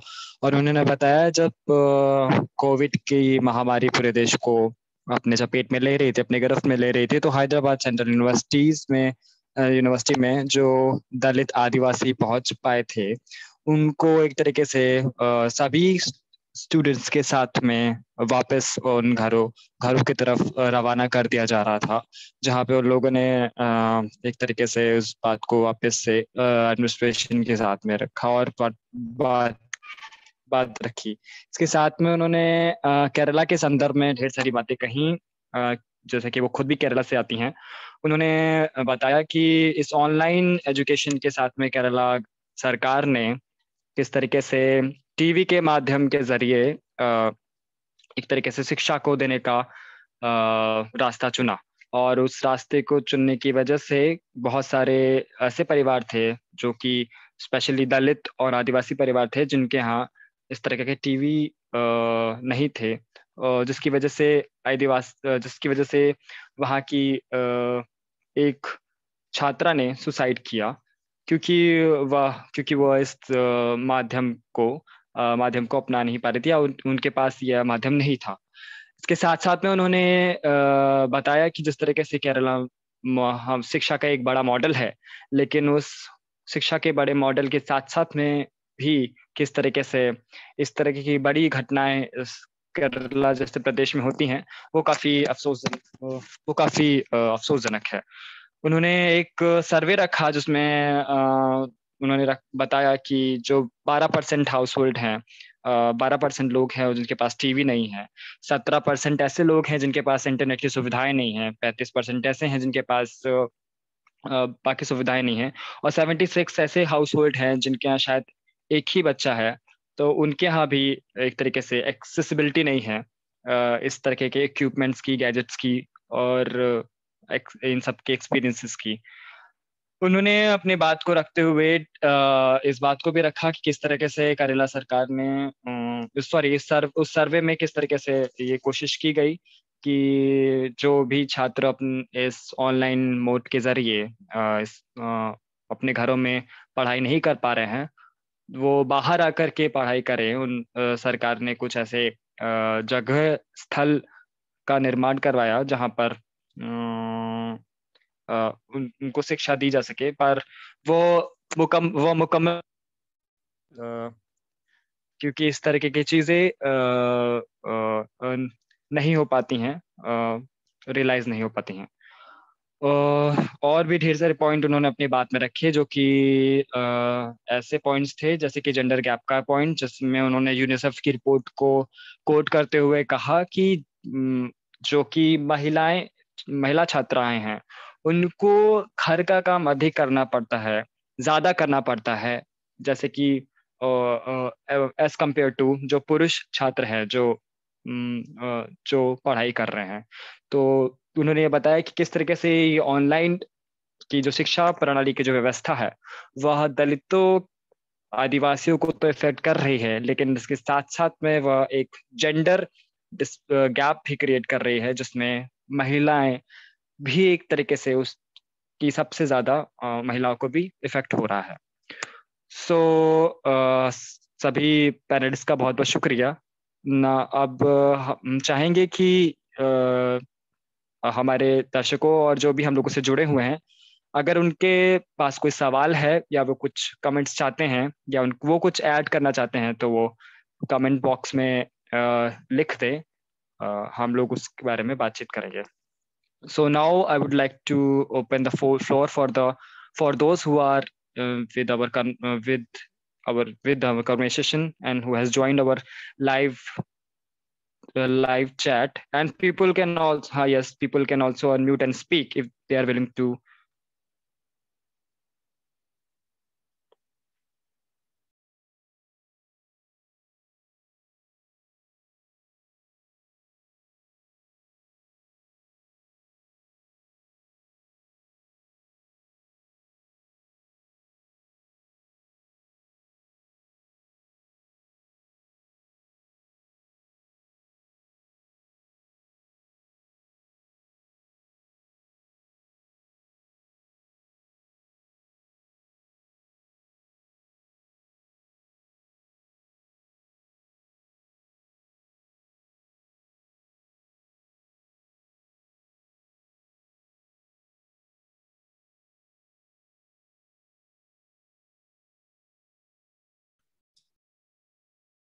एक सवाल है नितिन, अगर पैनल में से कोई भी अगर उस पर कहना चाहेंगे कि ये इश्यूज क्योंकि काफी रेज हुआ है ना पिछले 2 सालों में, तो कॉलेज में एडमिनिस्ट्रेशन का रिस्पांस किस प्रकार से रहा है उसके बारे में अगर कोई कुछ कहना चाहते हैं।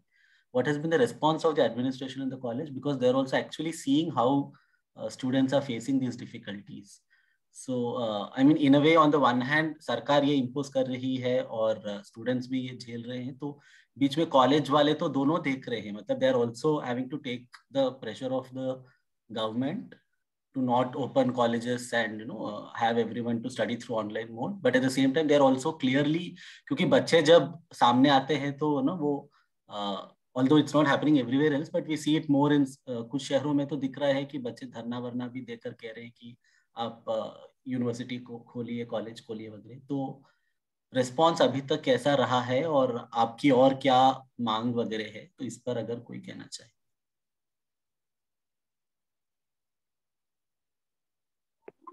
इस पर मैं कहना चाहूंगी मीरा जी। हमारे यहाँ जैसे दिल्ली यूनिवर्सिटी में है, हमने बहुत बार टीचर से या अपने सीनियर टीचर से पता करने की कोशिश की कि यूनिवर्सिटी कब ओपन हो रही है, क्योंकि हम लोगों को ऑनलाइन एजुकेशन में बहुत ज़्यादा प्रॉब्लम हो रही है। और जो हम लोगों का ड्यूरेशन है, जैसे 3 मंथ का होके रह गया है फर्स्ट सेमेस्टर, और सेकेंड सेमेस्टर 3 मंथ का, तो मतलब टोटल 6 मंथ में हमारा 1 ईयर कंप्लीट हो गया। तो हमको ये रिस्पांस मिला कि ये आपको ऑनलाइन एजुकेशन का थोड़ा आदत डालना पड़ेगा, क्योंकि जब तक कोरोना का 100% हमको श्योरिटी नहीं आ जाती, तब तक हम शायद ही नहीं ओपन करेंगे यूनिवर्सिटी। तो हम लोगों का ओवरऑल जवाब यही मिला हम लोगों को।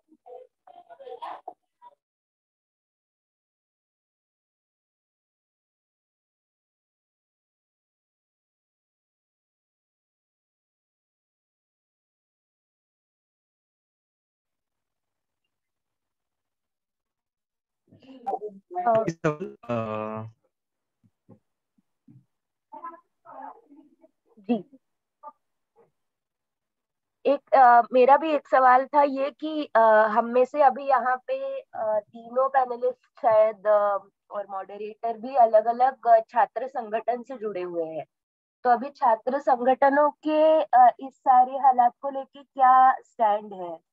what are the stands that the student organizations have taken to address this whole situation?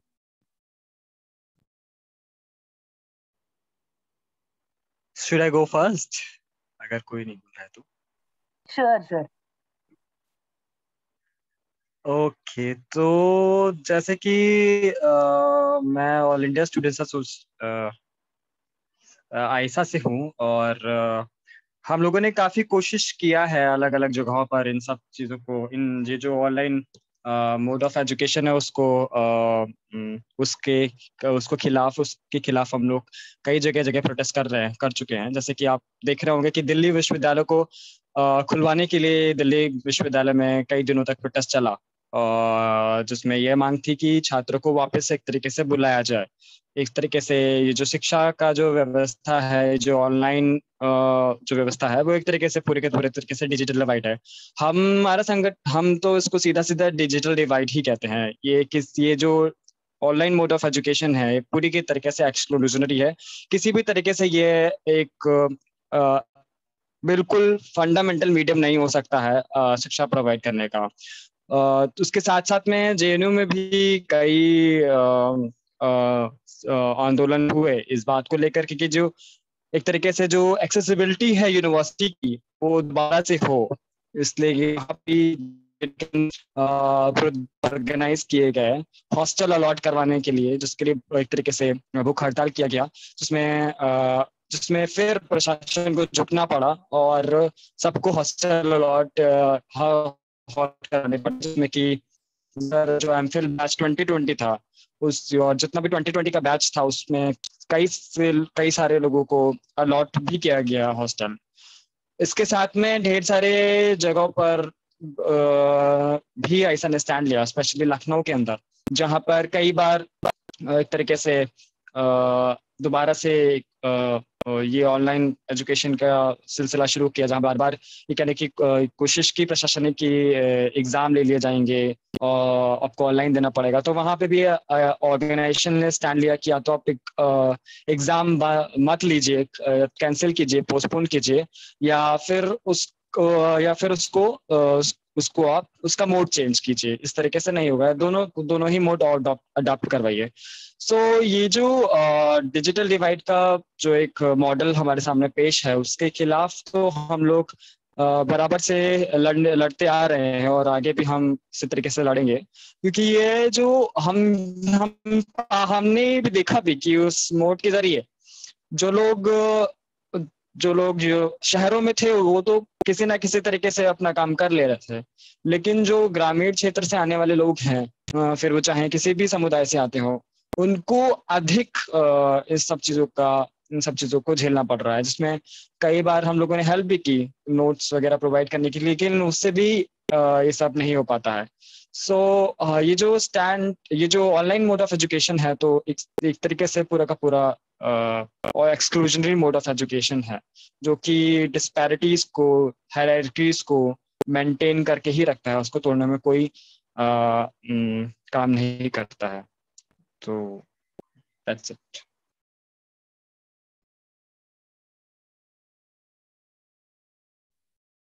Thank you. दूसरे साथियों को भी कुछ इसमें।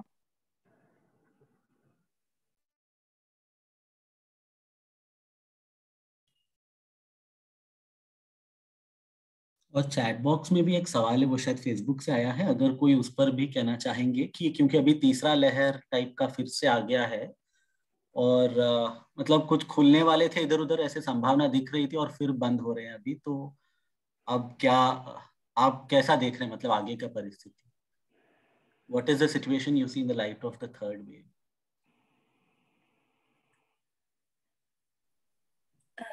Should I? Yeah, Shabri, please. Yes, go ahead. Yes, okay. In University of Hyderabad, I mentioned earlier itself, students were called back last year itself.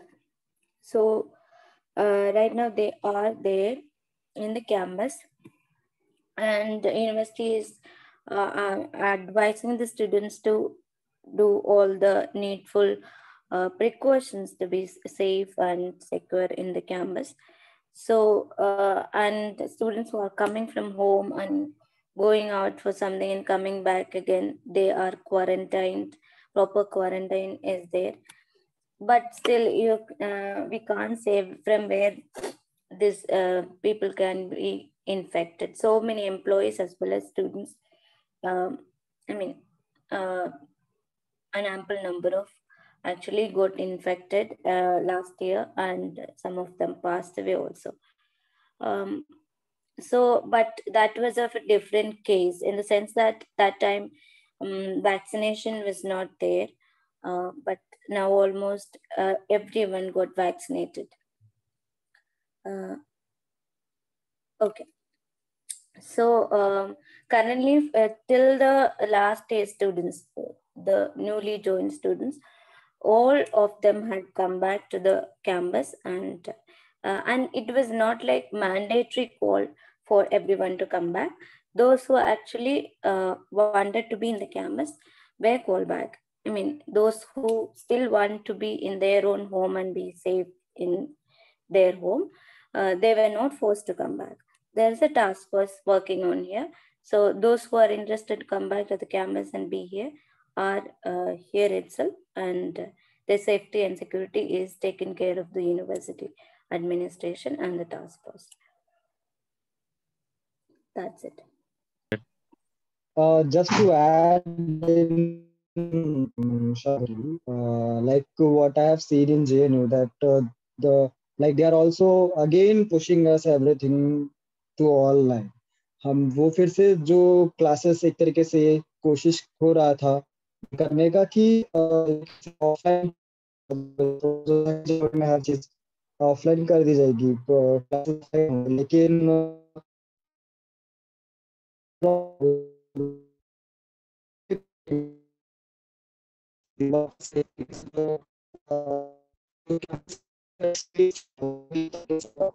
करने का कोशिश शुरू Nitin, your voice is breaking. आज तो हेलो, ऑडिबल? हाँ, काफी आवाज cut गया, फिर से थोड़ा ट्राई कीजिए. You have to repeat what you just said.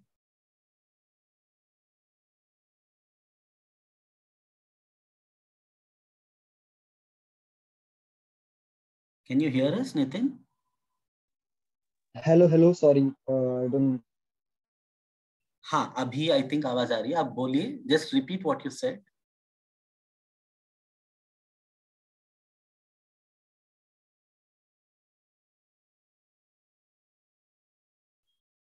Nitin का शायद वहां दिक्कत हो रही है. राहुल, आप इस बीच कुछ और कहना चाहेंगे? जी जी जी। हाँ जो फर्स्ट क्वेश्चन आया था कि एडमिनिस्ट्रेशन की तरफ से कुछ है कि नहीं है, तो जो हम देखेंगे कि अगस्त में एक नोटिस जारी किया था दिल्ली यूनिवर्सिटीज ने 16 तारीख को, 16 अगस्त 2021 में नोटिस जारी किया था ओपनिंग के लिए कॉलेजेस का, बट उसने किया नहीं, वो 2 दिन बाद नोटिस वापस ले लिया। तो हम देखेंगे कि जब नॉर्मल सिचुएशन हुई थी कोविड की, उसके बीच में एक सेशन था 6 महीने का, मतलब अगस्त से लेकर दिसंबर तक लगभग कॉलेज खोले जा सकते थे, ऑफलाइन स्टडी हो सकती थी। और उस टाइम में लगभग सारी जो मार्केट्स वगैरह, देश वगैरह पूरा खुला पड़ा था, अनलॉक था लगभग। तो फिर भी एडमिनिस्ट्रेशन ने ये कदम उठाया नहीं, कॉलेज यूनिवर्सिटी खोलने का सोचा नहीं। तो इससे साफ हम देख सकते हैं कि जो एडमिनिस्ट्रेशन है वो कहीं ना कहीं न्यू एजुकेशन पॉलिसी, नहीं नेशनल एजुकेशन पॉलिसी में जो उन्होंने रखा है लक्ष्य कि हमें higher education as well as जो हमारी 12th तक एजुकेशन है, सीनियर सेकेंडरी की, इनको ऑनलाइन ले जाना है, वो कहीं ना कहीं साथ रहते हैं इन सब चीजों में। तो इसलिए उन्होंने खोला नहीं जो हो सकता था।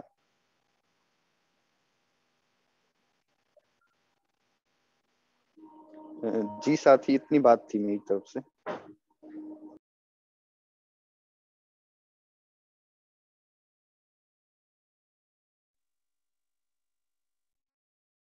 तो और किसी को अगर कोई बात नहीं रखनी है तो फिर।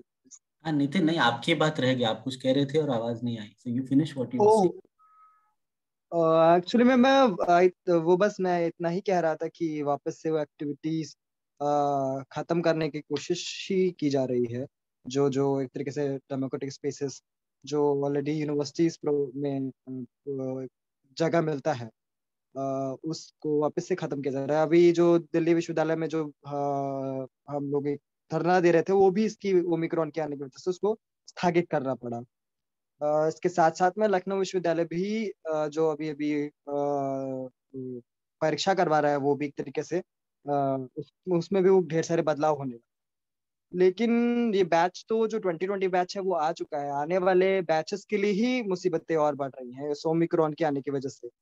हम कंसिस्टेंट यही डिमांड कर रहे हैं कि कैंपस को सेफ बनाया जाए, कैंपस के अंदर क्वारंटीन जोन्स किए जाए, कैंपस के अंदर ही वैक्सीनेशन सेंटर्स को अवेल किया जाए। ये मांग हमारी शुरुआत से ही थी, लेकिन इस मांग को नहीं किया जा रहा, क्योंकि like virus is not going everywhere. So virus, like we have to protect ourself from the virus. तो इज तो जो चाहे घर हो चाहे कैंपस हो, तो वायरस को वायरस से प्रोटेक्शन के लिए हमें क्वारंटीन सेंटर की जरूरत है, हमें वैक्सीनेशन सेंटर की जरूरत है, और हमें ज्यादा से ज्यादा जो चीज इस चीज को, वायरस को दूर कर सके, हमें उन सब चीजों की जरूरत है। और कैंपस एडमिनिस्ट्रेशन को ये सब सरकार को ये सब कुछ मुहैया करवाने की जरूरत है। लेकिन अभी तक किसी भी कैंपस ने या फिर किसी भी यूनिवर्सिटीज ने ये सब नहीं करना है। हमें इस मांग को, अगर हम चाह रहे हैं कि अगर हम वापस से वो उस नॉर्मल सिचुएशन में जाएं, तो हमें ये मांग करने की बहुत जरूरत है कि जो यूनिवर्सिटी, जो स्कूल्स और कॉलेजेस है,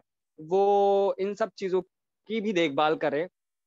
इन सब जो पहलू है, जो बाकी सारे पहलू छूट जा रहे हैं, उन सब पहलुओं पर ध्यान रखें, क्वारंटीन सेंटर्स पे ध्यान रखें, जो वैक्सीनेटेड यूथ है उसको वैक्सीनेशन का प्रोवाइड स्कूल और इंस्टीट्यूशन या फिर यूनिवर्सिटीज ले। उसके बाद ही क्योंकि बाकी जगहों पर तो काम हो रहा है, बाकी चीजें तो चल रही हैं, लेकिन आप इस वायरस के नाम पर कब तक ही जो शिक्षा प्रणाली है उसको बंद रखेंगे, उसको नहीं पूरा होने देंगे। So this online mode is not the answer. Answer is that the quarantine zones, isolation wards, और द वैक्सीनेशन सेंटर्स, और the health worker which should, जो कि इंक्रीज होना चाहिए। बस मुझे यही कहना था।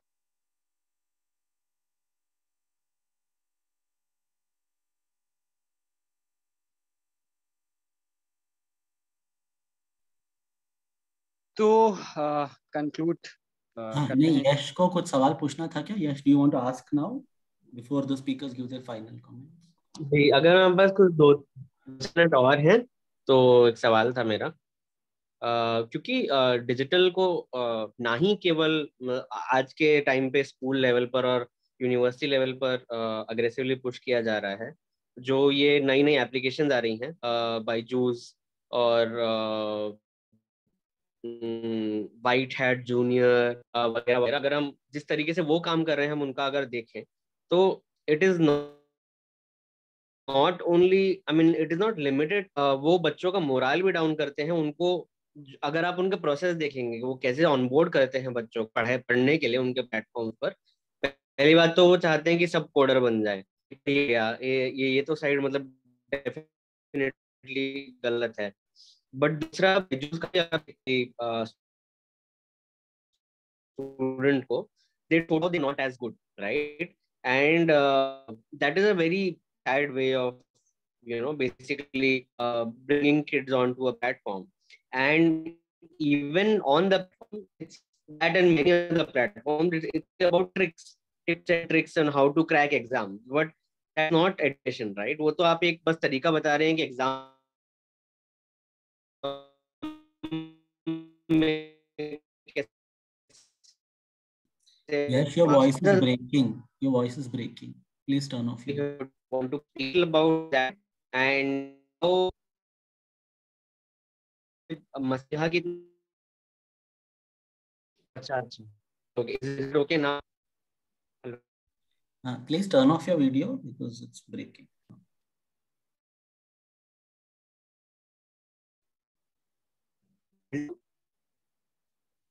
Hello. हाँ अभी बोलो. Please repeat because your voice was breaking. हाँ नहीं तो बेसिक तरीके से ये प्लेटफॉर्म्स हैं, even Unacademy as you rightly mentioned, they put students in a certain light, they trick parents into buying 4-5 year programs and a tablet and so on and so forth. So I just wanted to know if there are people here who would want to perhaps talk a little bit about that also.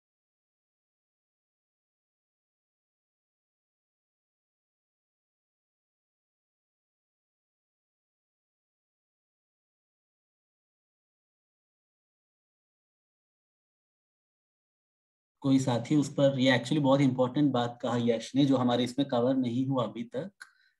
मतलब एक तरफ है जो पूरे online education की दिक्कतें हैं, but दूसरी तरफ ये मतलब हम जो पिछले सेशन में भी बात कर रहे थे निजीकरण का, उसका ही एक अलग प्रकार का नया एक्सटेंशन है कि बहुत सारे नए शुरुआत में वो जैसा फ्री जैसा दिखता भी है, बट बाद में उसके जो बहुत सारे पहलू है वो कैसे पेड होते हैं and how it kind of drawers you into a certain deeper mess. तो उस पर आप में से अगर स्टूडेंट ऑर्गेनाइजेशंस में से आप में से कोई कहना चाहेंगे?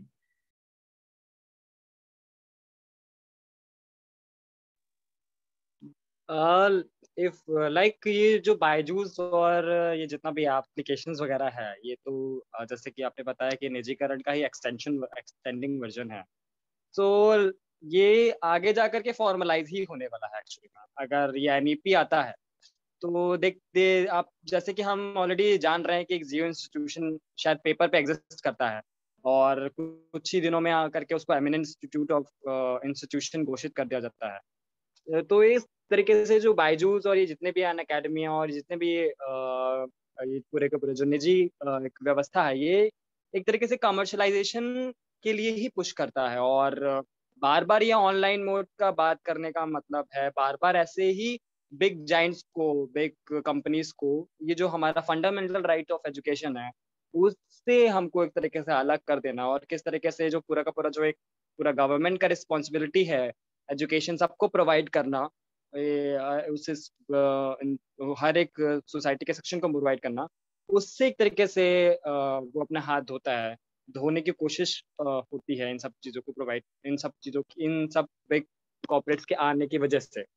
और इन बिग कॉर्पोरेट्स के आने के कारण इन्हीं लोगों के पास एक्सेसिबिलिटी भी होगा जो ऑलरेडी पहले से ही जिनके पास रिसोर्सेज हैं, जिनके पास रिसोर्सेज नहीं हैं उनके बाद वो ही इन सब चीज़ों बायजूस जैसा ऐप या फिर अन अकेडमिया या फिर जो जितने भी जर्नल्स हैं, ऑनलाइन जर्नल्स जो अवेलेबल होते हैं, उनके पास एक्सेसिबिलिटी नहीं है। रिसर्च अगर आप कर रहे हैं तो अगर आपको ऑनलाइन जर्नल्स का जरूरत पड़ेगा, लेकिन ऑनलाइन जर्नल्स भी आपको तभी मिल पाएंगे जब आपके पास में अच्छा इंफ्रास्ट्रक्चर होगा।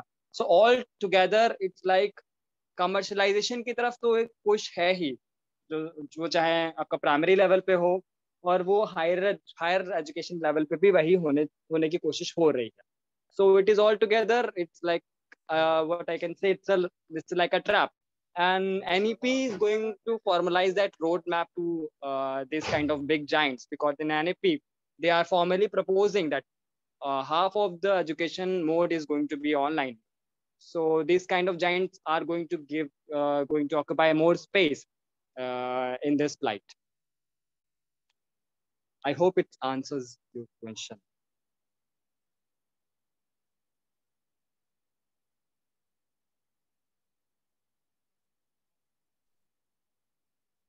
Yeah, Nitin, thank you. I think you can just request all the speakers for their concluding comments, Abhi. Okay, so I would like to ask my speakers and panelists if they want to give their concluding remarks. The floor is open for them. अगर मैं अपने साथियों से चाहता हूं जो हमारे panelist भी हैं, जो स्पीकर हैं, वो अपना कुछ कंक्लूडिंग रिमार्क या कुछ खत्म करते हुए कोई बात रखना चाहे तो वो रख दे। मैं अपनी बात रखना चाहूंगी। जैसे मैं अपने हिसाब से, मतलब मेरा अभी पूरा ऑनलाइन एजुकेशन हुआ है, तो मैं बताना चाहूंगी अपना एक्सपीरियंस कि क्या हुआ है था मेरी जर्नी में। मेरा एडमिशन हुआ था 2021 जन में, और जन फेब और अप्रैल में, फरवरी मार्च और अप्रैल में मेरी एग्जाम हो गई। उसके बाद अप्रैल से ही जैसे ही एग्जाम हुई, हमारा सेकेंड सेमेस्टर स्टार्ट हो गया, क्योंकि हम लोग बहुत ज़्यादा पीछे चल रहे थे। तो यूनिवर्सिटीज, टीचर, सबको हम लोगों का जो सिलेबस है वो साथ में रख के, और हमारा जो ईयरली जो गैप है वो फुलफिल करने के लिए हम लोगों को फटाफट पढ़ा दिया एकदम स्पीड से।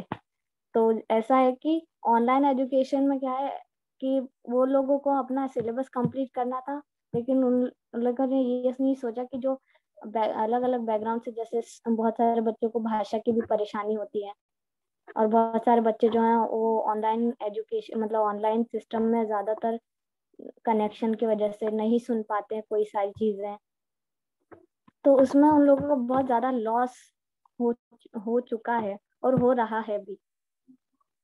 और दूसरी बात, हम लोगों का जो पूरा ये सत्र था वो 6 महीने में ख़त्म हो गया, जहाँ तक कि हमको 10-11 महीने में जो साल होना था वो 6 महीने में ख़त्म हो गया।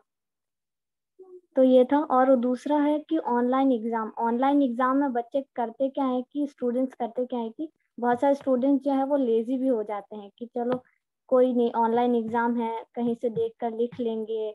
तो उससे क्या होता है, उनको एग्ज़ाम में तो पास हो जाते हैं, लेकिन उनका जो सब्जेक्ट और टॉपिक का नॉलेज है वो पूरा नहीं हो पाता है।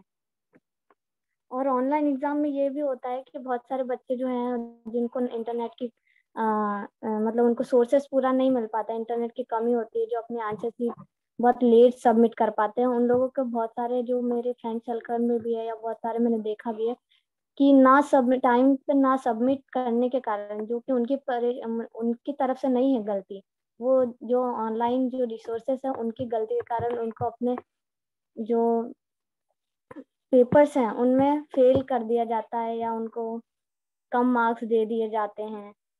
और मैंने अपनी टॉक में ये शायद मेंशन किया दूसरे पैनलिस्ट ने, मुझे याद नहीं है, बट बहुत सारे बच्चे हैं जो हैं वो डिवाइस अपना ले भी लेते हैं, जैसे लैपटॉप या एंड्रॉयड फ़ोन अगर प्रेफर कर भी लेते हैं, खरीद भी लेते हैं, लेकिन महंगाई के ज़माने में आजकल रिचार्ज करना भी उतना ही मुश्किल हो गया है। और बच्चों को, स्टूडेंट्स वगैरह फैमिली के साथ रहते हैं, तो बहुत सारे बच्चों की फैमिली इशू, वो पढ़ नहीं पाते हैं, और उनके हेल्थ इशू के कारण वो सारे, जैसे मेरे मतलब बहुत ज़्यादा पढ़ाई में डिस्ट्रैक्शन हो जाता है उन लोगों को। सो मैं यही ऐड करना चाहती थी। Thank you.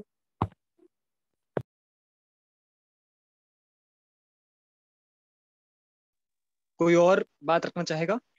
हाँ जी साथी, मैं भी एक छोटी सी बात ऐड करना चाहता हूँ इसमें।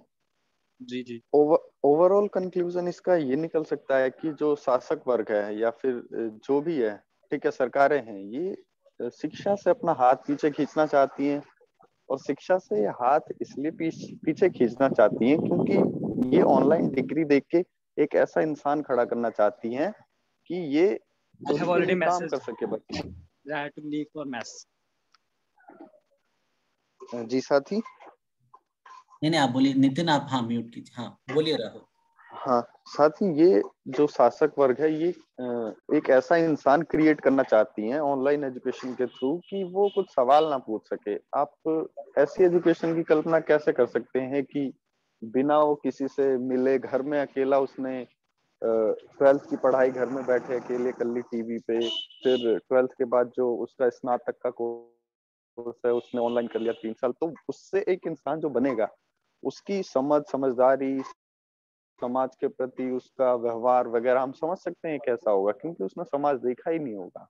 ठीक है, तो एक ऐसा इंसान इन्हें मिलेगा जो इनके काम करेगा बस, और सवाल इनसे कुछ भी नहीं करेगा। और कहीं ना कहीं फिर इंसान की जो चेतना है वो आगे नहीं बढ़ पाएगी, बिल्कुल भी नहीं बढ़ पाएगी। वो तमाम मान्यताएं, मूल्य मान्यताएं जो भी हैं, रूढ़िवादी मूल्य मान्यताएं हैं, उसमें रह जाएगा ये कहीं ना कहीं। इसलिए भी ये शिक्षा ऑनलाइन कर देना चाहते हैं, ताकि हमारा जो छात्र हैं उनका अच्छे से विकास ना हो सके, समाजीकरण वाला विकास ना हो सके। इतनी सी बात चाहती।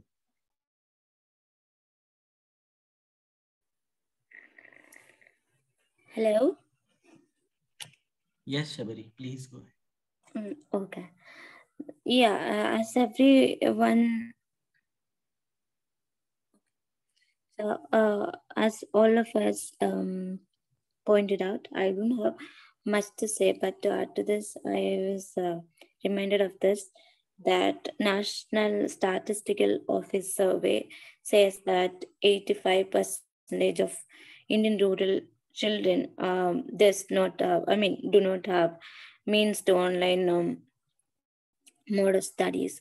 So since we are facing a pandemic and struggling hard to survive through it, government, it is up in the hands of the government that to ensure that these students, it is not a small number, 85% of rural students. So these rural 85% of rural students means most of them are Dalit and Adivasis. So it is in the hands of the government their future lies. So the respective governments or the Indian central government together make necessary means to make sure that these students get proper education, and there should not be any further divide in the future when they are coming for job or any sort of career they are being into. This will become a very big challenge for them if they are lacking in the education. Thank you.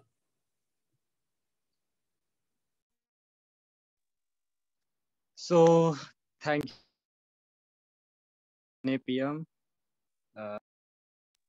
Thank you everyone. Thank you NAPM. Thank you Meera Sanghamitra ji for having us and inviting us to this wonderful engagement on online education and equitable education for all. We all had a very wonderful conversation about this learning mode. So I would really like to thanks to everyone.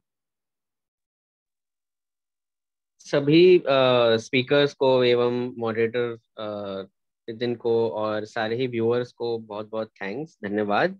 और जैसा कि हमने शुरुआत में भी कहा था, हम ये अब बातें करते आ रहे हैं और आगे भी करते आएंगे।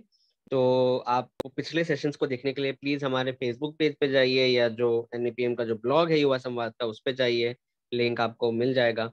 और साथ में NAPM हमेशा से ही और फ्यूचर में भी छात्रों के सारे संघर्षों के साथ है, और हमारा यही प्रयास रहेगा कि हम हमेशा रहें और जितनी आवाज़ों को हम और एम्पलीफाई कर पाए उतना ज़्यादा हम करते रहेंगे। और आगे के सेशन में भी हमसे जुड़िएगा। NAPM के साथ आप वॉलंटियर भी कर सकते हैं, हमें किसी भी सोशल मीडिया प्लेटफॉर्म पर मैसेज कीजिए, या अगर आपके पास हमारा वॉलंटियर फॉर्म है तो आप वॉलंटियर कर सकते हैं। अपने संगठनों को भी आप NAPM का एक हिस्सा बना सकते हैं। तो प्लीज इन सारी प्रक्रियाओं को और स्ट्रांग बनाने के लिए और सशक्त बनाने के लिए हमारे साथ जुड़िए। I'll just repeat that in English. Thanks to everyone, all the viewers, all the speakers, all the moderator and the NAPM team for putting this up. And we have been having these conversations since the last year. So we should, if you have missed any, please do go and watch them. You can even see the links on the NAPM blog, and you should even volunteer with NAPM. You can contribute your skills, your time, and you can also ally with us filling the NAPM organizational form. So please keep these conversations going, and please join us tomorrow in the Grounded Voices that we'll have tomorrow, but also keep a tab on this ongoing series that will continue next Saturday. So thanks a lot. Zindabad.